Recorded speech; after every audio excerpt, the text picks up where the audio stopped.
There was a murderer on Dr. Phil, and I don't know why more people aren't talking about this case. I'm gonna warn you guys right now, if you get disturbed easily, I'd stop watching because this case gets very disturbing.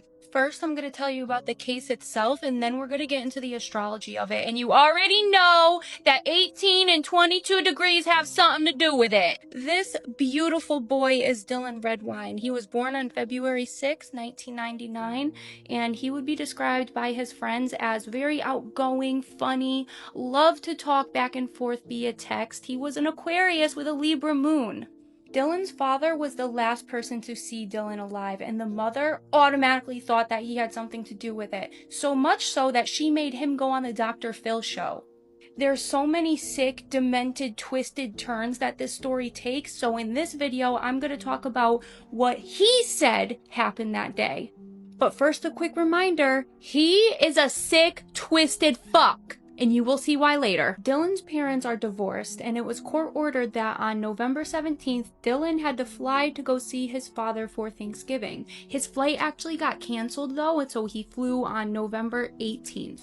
Dylan's father said that Dylan arrived in Durango, Colorado at around 5:56 p.m., and this is the security footage found from the airport.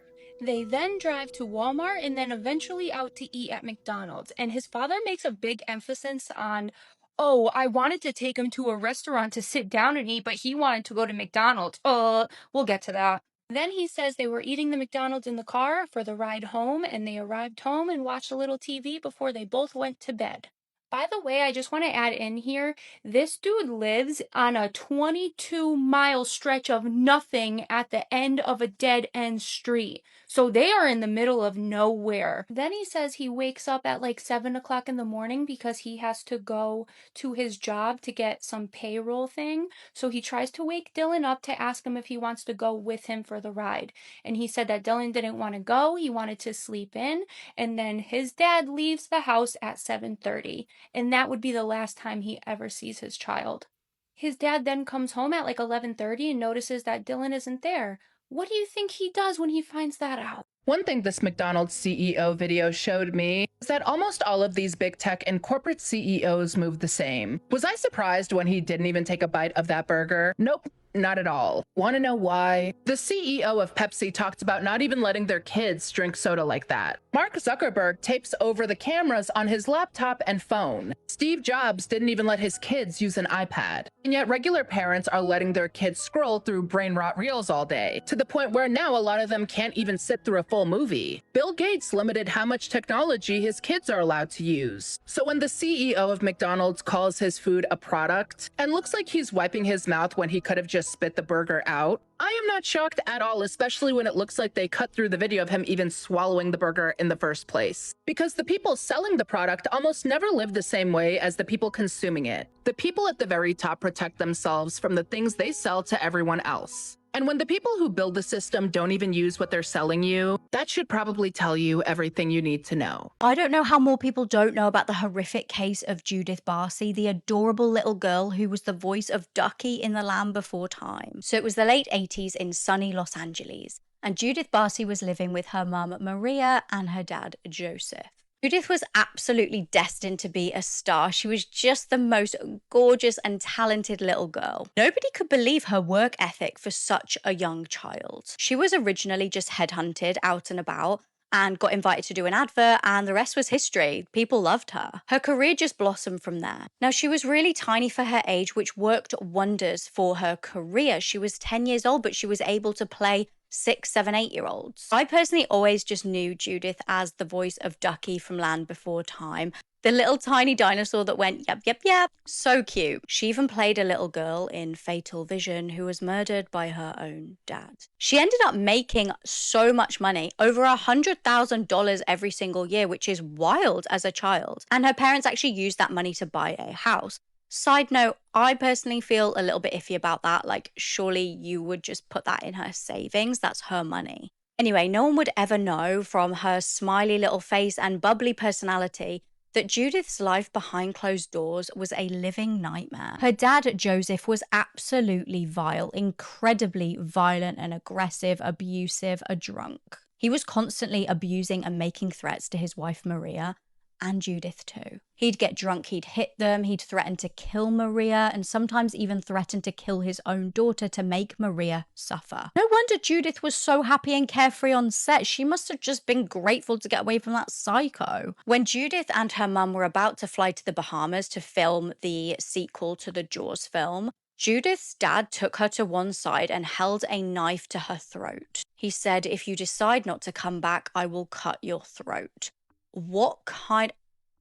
I have no words. She got so terrified that she started becoming hysterical on set and even told her agent once that her daddy wanted to kill her mum. And nothing was done. Police didn't intervene, social services, they just let her die. At around 8:30 a.m. on the 27th of July, 1988, a neighbor heard an explosion. It had come from Judith's home. Emergency services raced over there, but it was far too late. Amongst the smoke, paramedics found little Judith dead in her bed. Maria was also dead on the floor.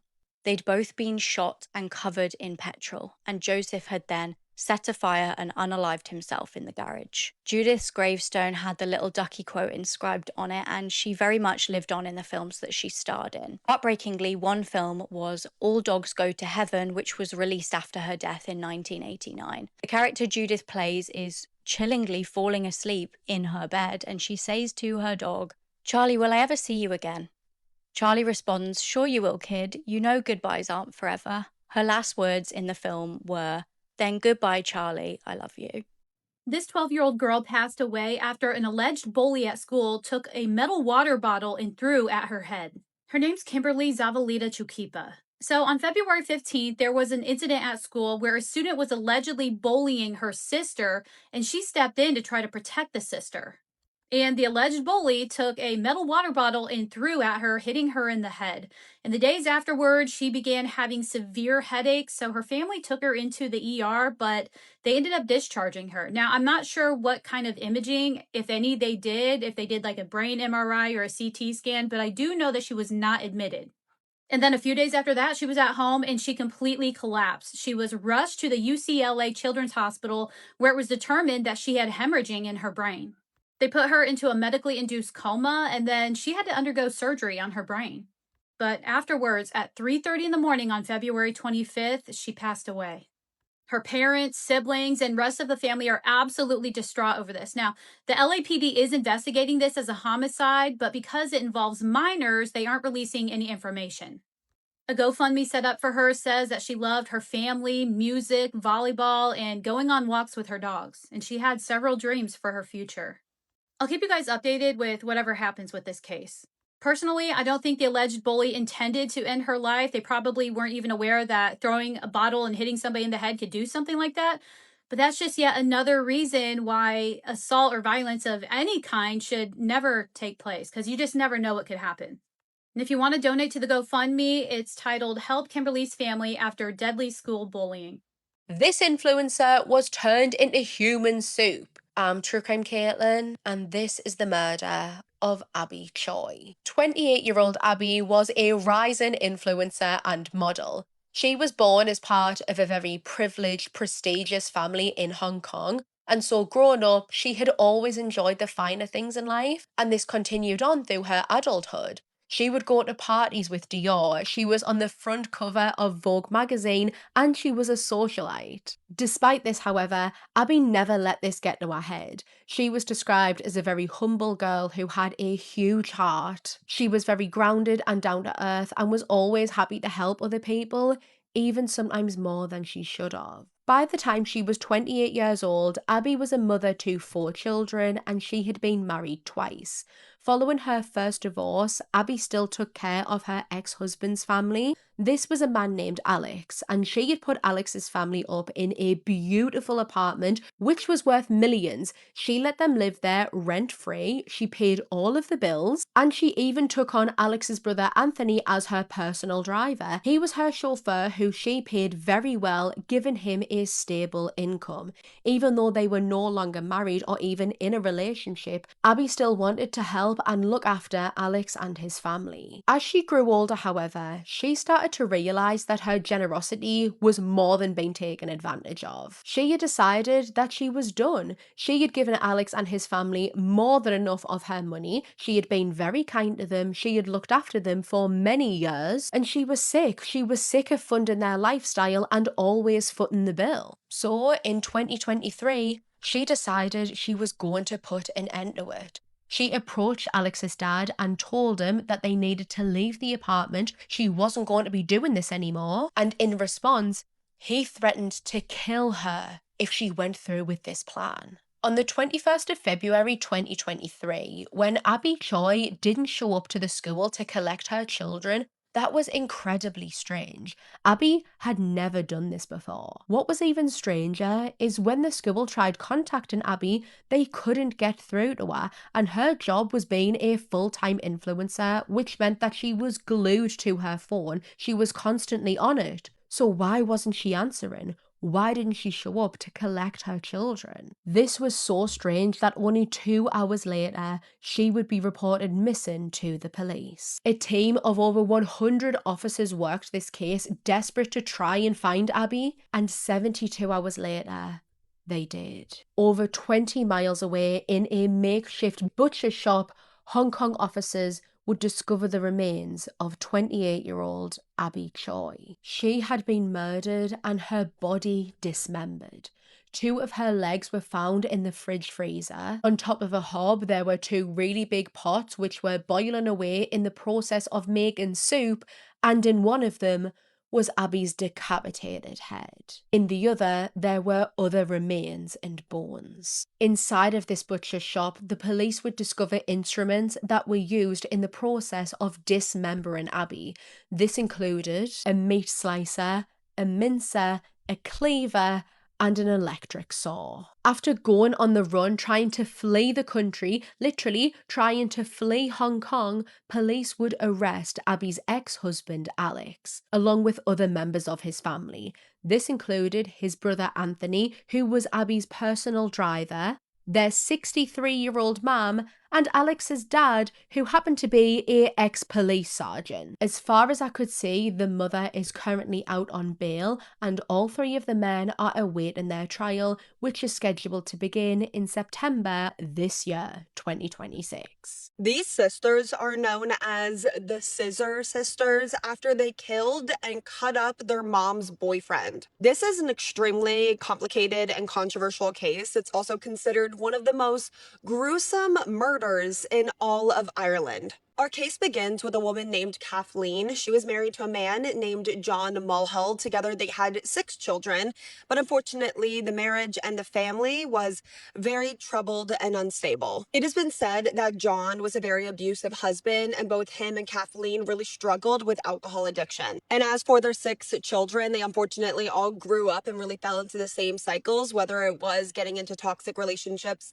struggling with alcohol abuse or substance use, or even all of the above. But by 2002, Kathleen had divorced her husband John and was living with a new boyfriend named Farah Noor. But sadly, in this case, Kathleen traded one abusive partner for another abusive partner, and sadly, Farah was likely much, much worse. Originally from Kenya, Farah moved to Ireland when he was in his 30s, and he had a very long and disturbing history of violence towards women. On at least 3 different occasions that we know of, Farah SA'd young women, and these attacks resulted in pregnancies. And 2 of these women were actually minors, so minors that he SA'd and got pregnant, and one of them was a mentally disabled 16-year-old girl, again, that he SA'd and got pregnant. And we do believe that Farah was abusive to Kathleen as well in more ways than one. And there was an instance when one of Farah's ex-girlfriends actually reached out to Kathleen to warn her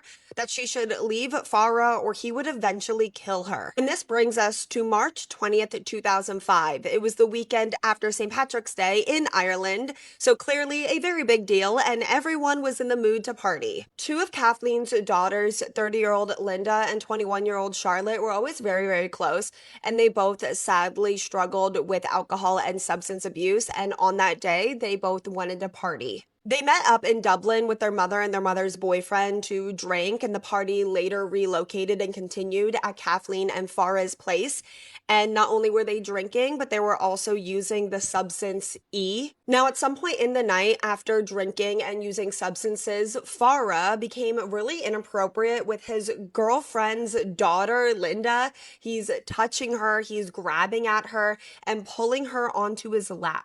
Linda is screaming at her mom's boyfriend Farid to get off of her. Charlotte is screaming at him to get off of her sister. And they both agree that they believed that he was going to SA Linda that night. And I mean, we all know that that was something that he was capable of doing. And at some point during this bender and this altercation, Kathleen gave her two daughters a knife and a hammer, and she told her daughters to just kill her boyfriend. 21-year-old Charlotte stabbed Farah dozens of times. It was actually way over 20 times. And her 30-year-old sister, Linda, who is actually a mother of four, bludgeoned Farah in the head over and over and over again until he died. And the entire time, Kathleen is just sitting on the couch. She's smoking. She's very calm. She's very stoic, while her two daughters murder her boyfriend in the other room. And when Charlotte and Linda finally realize what they just did, maybe after they sobered up a little bit, they both start to freak out, but it was their mother, Kathleen, that told them that they had to follow through, and now it was time to clean up the scene and dispose of Farah's body. So that's when the two girls started to dismember Farah. And early the next morning, the three women ended up dumping 8 cut up pieces of Farah at the local canal. The only pieces that they didn't dump into canal of Farah were Farah's head and his manhood. The two girls put Farah's head into a backpack and they traveled by bus to a nearby town where they buried his head in a park. This particularly really creeps me out to think that, like, there are people probably on that bus that sat next to these two girls that had a backpack and they had no idea that there was a head in their backpack. To this very day, Farah's head and his manhood have never been recovered. But within 10 days, Farah's body parts that were dumped at the canal began to resurface, and police ended up putting them all together, realized that they didn't have his member or his head, and without his head, they had a lot of trouble actually identifying their victim. So the police actually ended up releasing photos of the clothing that the body was found in, and one of Farah's friends ended up identifying him through his t-shirt. Police spoke to Farah's girlfriend Kathleen and her children, but they all denied knowing what happened to him. Several months went by, and it was very likely that they would have gotten away with this, but Kathleen's daughter Linda started having a really hard time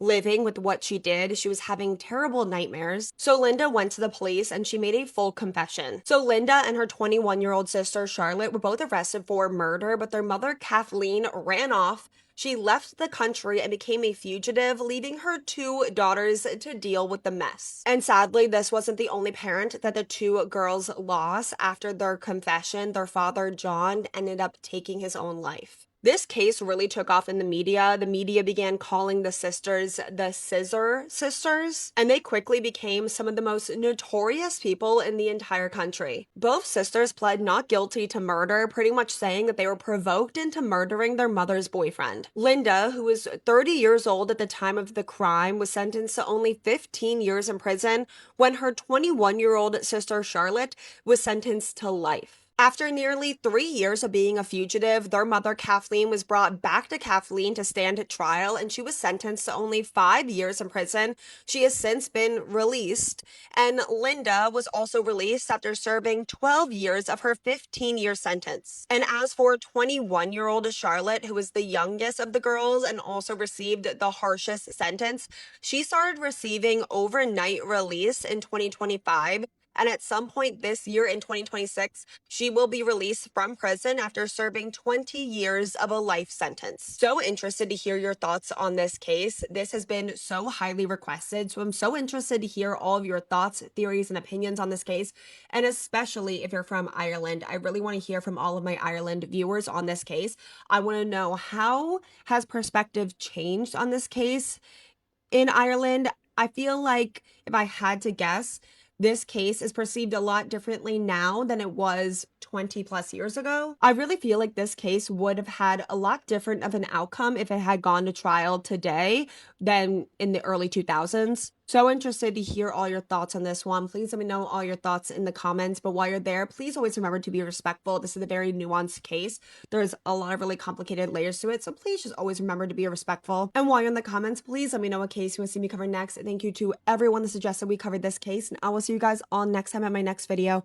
Please be a good person to your fellow person. He was charming, well-dressed, well-liked, and he was also dissolving people in acid. Today we're in the 1940s in London, post-war Britain. People of the public are trying to rebuild their lives and move forward. And in the middle of all of that, staying at a respectable hotel in South Kensington, charming every single person at the dinner table, was a man named John George Hay. People liked the guy. It's as simple as that, and that made him one of the most dangerous men Britain had ever seen. John George Hay was born in England in 1907 to very religious parents. His parents believed that the outside world was sinful and evil, and they raised John to be completely isolated from other children. As you can imagine, this very much affected the person that he grew up to be, because he hardly interacted with anyone aside from his parents, to the point that his father had a very tall fence built around their house to keep them private from the outside world. John was very often bullied at school. He didn't really have any friends, and he also didn't have a good relationship with his parents. I think partly because he resented them for making him have such a sheltered life growing up, but also because the older that he got, he figured out that he could do things such as talking to other kids, playing with other kids behind his parents' backs, and there would be no consequences, because his parents ingrained in his mind that God was bad and that the outside world was evil, and that if you did normal things that other children did, very bad things would happen to you. But he started doing them and nothing bad would happen, so then he subconsciously started to feel like his parents were lying to him. After school, John drifted through different jobs such as engineering, insurance, advertising, and he was fired from nearly every single one of them, usually for stealing. But going into his adulthood, he really learned how to present himself well. So he was always well groomed, always had very, very nice clothing on. He looked very put together. So even though he was a little bit odd on the inside, on the outside, he looked like a pretty solid guy, and a lot of girls and women would find him attractive. In 1934, John was 25 years old when he married 21-year-old Betty Hammer. Betty came from money. John liked that, but that was kind of just about the only thing that he liked. The marriage didn't last long, and around the same time that that ended, John was arrested for card fraud. He was scamming car dealerships out of money, and for that, he was sentenced to 15 months in prison. He served his time, he was released, moved back into his parents' house, and he just went straight back to scamming and conning people. By the early 1940s, John had moved out of his parents' house and to East London, where he had worked his way into the life of a very wealthy man named William McSwan. William's family were owners of a chain of amusement arcades, and he was around the same age that John was. The two of them had first met because John had once worked as his chauffeur, as his driver, and the two of them had stayed friendly after that. So he has befriended the McSwan family. Meanwhile, he's still doing odd jobs here and there, all with the goal of scamming people and earning a lot of money that way, but he's chilling. All is good for him until it's not. Because you can only scale your scams up and scam so many people until you eventually get caught, and he did. John had been posing as a fake solicitor to lure in unsuspecting clients, only to then steal their money essentially, and when he got caught, that landed him a 4-year sentence, so back to prison he goes. Then he gets out of prison, but not for long, because he lands himself back in prison, this time for breaking and entering. And instead of sitting there with all the free time that he had and reflecting on where his life went wrong, John spent those years doing what he did best, planning. Because at that point in his life, he was tired. Tired of manipulating people, tired of trying to think of new ways to scam people only to earn enough money just to be able to pay rent. He wanted wealth, he wanted real money, he wanted big money, and he decided exactly how he was going to get it. John realized two things. That one, to get real money, he had to go after very, very wealthy people and or older people who had been around for a while and who would have a lot of assets that would be worth taking. And two, he needed something permanent because he had served time. He had served time because he had been caught for his crimes, but the only reason why he had been caught for his crimes was because someone snitched on him. His thought process was no witnesses, no prison time. And wealthy people, wealthy victims would equal him a lot of money. So he started thinking about this, and it was around this time that he became very intrigued by a French murderer by the name of Georges Alexander Surratt, who had disposed of his victims' bodies by using sulfuric acid. And reading about him in a book that they had in prison, by the way, and about his attempt at trying to dissolve human bodies with acid, it made John begin to think, well, if I could get my hands on that kind of acid, if I could identify my victims, use the acid, then there's no body, there's no crime. It seemed like the perfect loophole. And so he started thinking about how he was going to put this plan into action. At 34 years old in 1943, John gets released from prison. Once again, he's a free man. He decides it's time to now pick out his first victim, his good friend, William McSwan. He had money, his family had money, and they had a friendship detective, so William trusted him, at least enough to the extent that it would not be weird for John to ask him to meet up. In September of 1944, John Hay asked his good friend William McSwan to visit a basement apartment/workshop that he had rented in London, and it was there that he would make him his first victim. When William arrived, John waited until the perfect moment when he wasn't paying attention to ambush him, and he grabbed a very large, heavy metal pipe and used it over and over and over again until William was gone. Then he went out, hung out for a little bit until he returned to his workshop to start the process of getting rid of the body. However, before grabbing the acid, John decided to squeeze out William's out of his body until he had a full cup of it, and then he drank it. He drank all of it. This is why he sometimes has been referred to as a vampire as well. Afterwards, he submerged his entire body as a whole in liquid acid inside of this barrel-looking thing. He did wear some protective gear so the acid wouldn't get on him and start dissolving and sizzling his skin off, but you can imagine the fumes in that room. They were so incredibly overwhelming that John himself had to take a break and step outside. Before calling it a night, John covered up the barrel or the drum and went home to sleep, leaving his close friend to dissolve into a liquid sludge. The very next day, the remains of William McSwan were little more than cold liquid and lumps, which John then could just simply dispose of down a drain, which is exactly what he did. Knowing that he had just taken a life, not only that, but knowing that he had also removed all and any traces of them ever existing, gave John such a big feeling of satisfaction. He was so happy and so proud that his plan had worked. But now there was another issue, because remember, that was his good friend who he met because he was hired to work for him as a chauffeur at one point. They had gotten close, meaning that John knew his parents, and what exactly was he going to say to his parents when they came around eventually, and inevitably asked John about his whereabouts, because he was good friends with his parents as well. Well, don't worry, because John had thought about that too, and he was able to convince his parents that their son had gone away to avoid being drafted for the military. World War II was going on, and William had a massive fear of being drafted, and his parents knew about that. So when John was like, oh yeah, he's hiding out in Scotland until the war's over, I'm the only person that knows, and by the way, here are some fake postcards from Scotland that he sent for you, his parents were like, oh, well, that kind of sucks that he left without letting us know that he was leaving, but I guess. And that was that. Not long after that, John realized that the people who were really holding the wealth in that family were William's parents, not William himself necessarily. So the parents then became his second and third victims. In July of 1945, John Hay lured William's parents, Donald and Amy, separately into his workshop by telling them that William had come back to visit them, but only for one day. He told them that nobody could know, that they couldn't tell anyone that they were going to see him, that they had to show up alone, and that they couldn't tell anyone where they were going. Both Donald and Amy had been waiting and worrying about when William was coming back, and now they were being told he's back, come and see him, it's a surprise. So they did. They walked through that door expecting to see their son. They both went at separate times, but John did the exact same thing that he did to William with that metal pipe, and then he dissolved their body in acid. This time around, however, he did make some changes within his process and added new equipment to deal with the mess that came with dissolving human bodies, I guess. He also purchased a gas mask to protect himself from the fumes and a bathtub to put the bodies in. This time around, John separated the bodies into different pieces instead of dumping the bodies as a whole to make the process of dissolving them more efficient and faster, I guess. Afterwards, he went on to steal their checks and steal their money. He had their mail forwarded to him, including Donald's pension. He forged their son's signature. On a power of attorney form, he took ownership of their properties that way, sold them, made a massive profit, started buying anything and everything that he ever wanted because he was now rich, and then he moved on to his next victims. And I guess the story as to why he needed access to their assets was that the family had fled to America for a long time, and he claimed that they left him as the person in charge of all of their money and all of their properties, other assets, any finances. And it worked somehow because people knew just how good of a friend John was to the McSwan family, so everyone believed it. After the McSwans, John Hay did not stop. He couldn't. The money always ran out because he gambled obsessively and he lived lavishly, and when it did, he would find his next wealthy victim.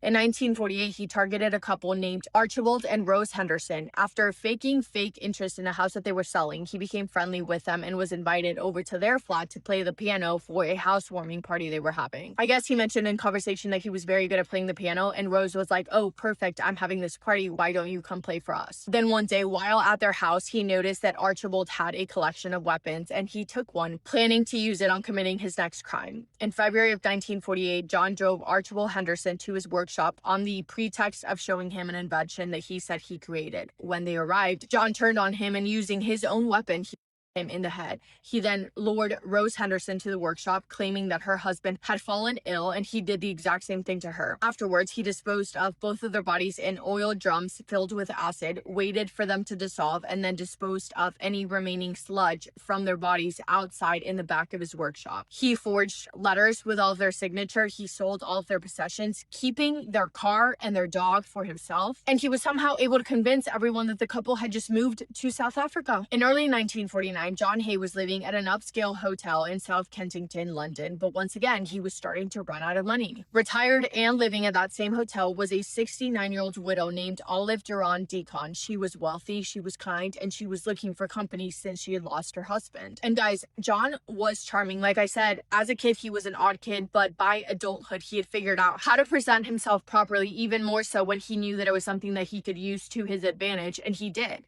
He would often see Olive at the hotel. They struck up a conversation, and ultimately they became friends. On one particular day, Olive had been chatting to John about this creative idea that she had. She was very, very wealthy, by the way, if I didn't make that clear, but she was now retired, and she had been looking for different hobbies when she came up with the idea of starting a business making artificial fingernails. She was so excited about it, and she was over the moon when John told her that he was an inventor of sorts and said that he could help her make her idea come to life. He told her that he loved the idea and suggested that she come down to his workshop to look at some blueprints that he had drawn up for the project. Olive would go to the workshop, and after that, nobody would ever see her again. On February 18th of 1949, Olive arrived at John's workshop. Once inside, John ambushed her in the back of the neck, took all and any valuables that she had on her, including this beautiful fur coat that she was wearing, and then he put her body into an acid bath. Then, in a very, very disturbing detail, it was John Hay himself that took Olive's best friend to the police station to report her missing. He sat there, relaxed, calm, helping the police with any questions and pretending that he was concerned about his new friend, pretending to be worried about the woman that he had just dissolved. A woman police sergeant on Olive's case became suspicious of John. There was just something off about him, and whatever charm he did have, it wasn't working for her, and she started looking into him as a possible suspect. It did not take long, really, for investigators to find out that John Hay had sold Olive's jewelry at a pawn shop just days after her disappearance, and things looked even worse for him when they figured out that John had taken her fur coat to be dry cleaned in the days after she disappeared because it had red stains on it that he couldn't take off himself.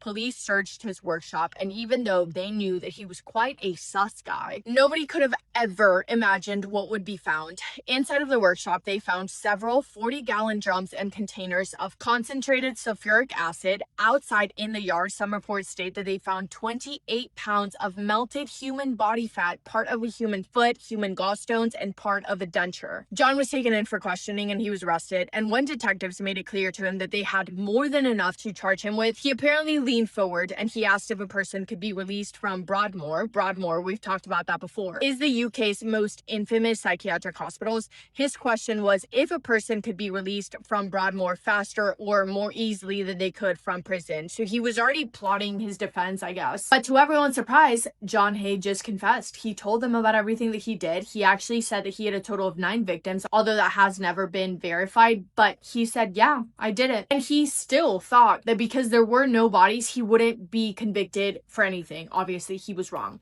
John later described his disturbing childhood and tried to blame what he did on that, attempting to claim insanity. But when his case did eventually go to trial, the jury wasn't buying it. They took only 30 minutes to find him guilty. John Hay was executed on August 6th of 1949. Yeah.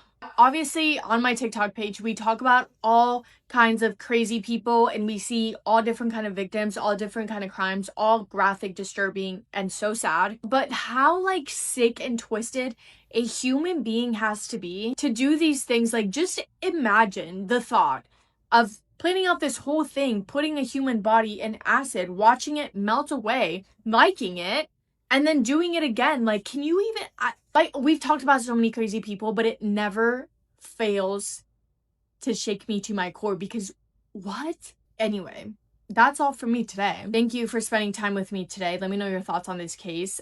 This has been a pretty requested case, so I'm curious to know what you guys think about it. But yeah, hope you guys are having the best day. If not, go do something to make it the best day. Make somebody happy, and I will see you in my next video. Massive kiss on the forehead to every single one of you. In March of 2023, a Utah mother named Corey Richens self-published a children's book. It was called Are You With Me? And it followed a young boy dealing with the loss of his father, exploring the emotions of grief and the idea that those that we loved are somehow always with us. Corey told every single person around her, every single person in her life, that the reasons for her writing that book was to help her own kids coping with the loss of their own father. Months later, Corey Richards was arrested and charged with the death of her husband. Corey and Eric Richens first crossed paths in 2009 in Utah when Corey was only 19 years old. Eric was 27. Described by those who knew him as a hardworking man from a ranching family, he was the oldest of 3 siblings. He had 2 little sisters, and he very much so gave off older brother in the sense that he was always the first person to be there when someone needed help for anything. He was also protective and quite literally would put the people that he loved and cared for above anything else. When the two of them met, Eric was doing just fine. Don't get me wrong, he had experienced his fair share of loss and heartbreak by that point in his life. He had been married once before but was now single, yet love life aside, he had done pretty well for himself. He had his own stone masonry company, one that he owned with one of his friends, which is like a construction business that specializes in building and installing structures made from stone, brick, concrete blocks, or things like that. And apart from that, his family had always been well off. The name Richens in Utah was a pretty well-respected name in their town. All that to say, he was doing pretty well for himself. So when he met Corey, he saw her as someone that he could really see himself building a life with. She was funny, she was beautiful, she was smart, she was everything, and the two of them quickly fell in love. Eric found in Corey someone that seemed to match his energy, and on June 15th of 2013, the two made it official. They married and they signed a prenup agreement on the same day. That prenup would later become one of the most significant, important pieces of evidence in trial. It was a pretty standard prenup. It sounds like basically stating that in the case of a divorce, what was Corey's as far as assets and cash would stay Corey's. Vice versa, what was Eric's as far as assets and cash would stay his. So they would not get anything from each other. However, if one of them passed away, that was a different story because the one left would get the assets and the cash from the other. Everything would be left to the surviving partner. But they didn't have to worry about that because neither of those things would happen. Together, they built what looked like from the outside a picture-perfect life. They settled in a small town in Utah, a mountain town southeast of Salt Lake City, and had 3 sons. Corey was a boy mom and she loved it. Eric ran his successful masonry business. Corey launched herself into real estate. She was buying cheap houses, flipping them, and selling them for a lot more money, and she was doing very well for herself. To friends, neighbors, and families on both sides, they appeared to have it all. The marriage, the house, the good careers, and the cutest children. Their life was a dream come true. But as we know, not everything is what it seems to be, because beneath the surface, cracks in Corey and Eric's marriage were beginning to show. The red flag started when Eric confided in one of his sisters, letting her know that he had reason to believe that Corey was hiding something. Or at the very least, that she was doing something behind his back, specifically when it came to their finances. And he kind of was getting the vibe that she was keeping certain things from him on purpose, which obviously he was not happy about. The trust between the two of them kind of reached this weird gray area, but remember I told you that something about Eric was that he was always going to put the people that mattered the most to him in his life first. Those people to Eric were his children. He wanted and needed to know that no matter what happened, if things did go south in his marriage, his children would be taken care of. And in 2020, Eric made the decision to change his trust. Eric, thinking that he would rather be safe than sorry, quietly consulted with both a divorce attorney and an estate planning attorney to help him out. And what he did was change his trust. He removed Corey as the beneficiary of his $500,000 life insurance policy and designated the trust instead. Eric also made sure that in the event of his passing, everything would go to his 3 boys, managed by his sister Katie, not Corey, again with the intention of being able to protect his sons long term should anything happen. Shortly before the tragic events of today's case, Eric and Corey had been in the middle of a days-long, maybe weeks-long argument. That argument over this mansion monster house was one of the clearest windows into just how broken the Richens marriage had become in its final months and how differently Eric and Corey saw their futures together. That property was not just any house. It was a 22,000 square foot unfinished mansion sitting on nearly 10 acres of land in Haver City, Utah, a stunning stretch of mountain real estate not far from Park City Ski Resort. That estate had originally been built in 2017, but it was never completed. It was abandoned mid-construction and it had been sitting there like a skeleton of someone else's dream. But when Corey discovered it in 2019, she saw a vision. 8 bedrooms, 12 bathrooms, a swimming pool, a golf simulator, a rock climbing wall, a basketball court, a home theater, and a separate $4,000 square foot guest house. She saw just how much potential a house of that size had, and she decided that she wanted to make an offer with a group of investors and begin working toward a purchase that would cost nearly $2 million.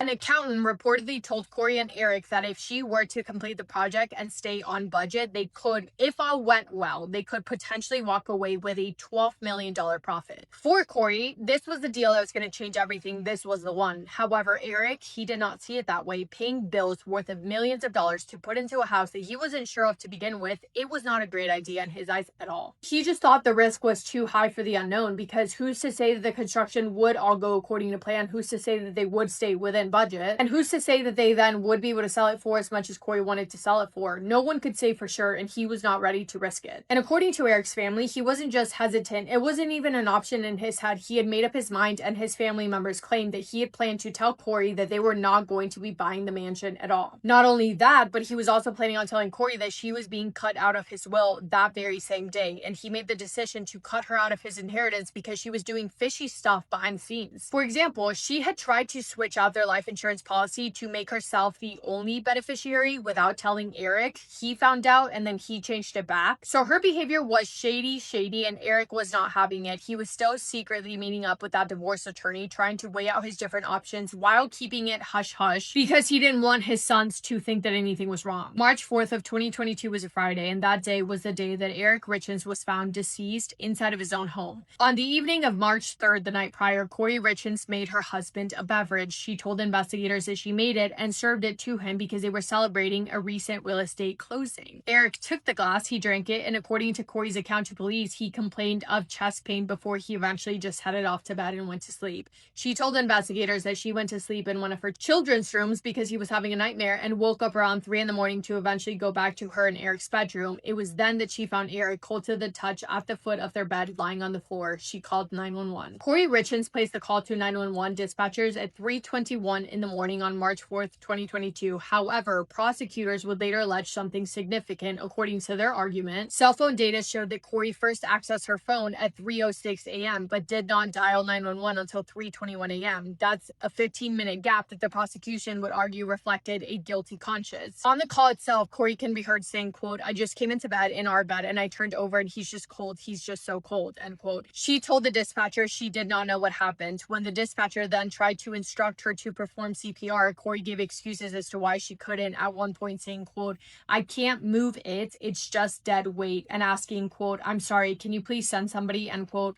Officers arrived at the scene, and it was too late. Eric Richens was gone. He was only 39 years old. Now to backtrack, the story that Corey told authorities on the scene was that her and her husband had been celebrating closing on that $2 million home, right? The following morning, the day after her husband's body was found, Corey signed papers to finalize the purchase of the $2 million mansion for her real estate business. Imagine the shock that investigators felt when they realized that Eric Richens had absolutely no intentions of closing on that home, and quite literally the opposite. He was getting ready to tell Corey that they were not going to be closing on the sale of the house. Add to that all of the other weird, suspicious things that they were starting to discover little by little. It was all painting a very, very dark picture. And the more they found out, the worse things started to look for Corey Richens. Eric's autopsy revealed that he had passed away from intoxication. The level in his system was 5 times the lethal dose. The medical examiner confirmed 2 critical details: that was illicit, meaning that it was not medical grade or prescribed, and that it had been ingested orally. There was no sign of a heart disease, a stroke, or any other natural cause of death.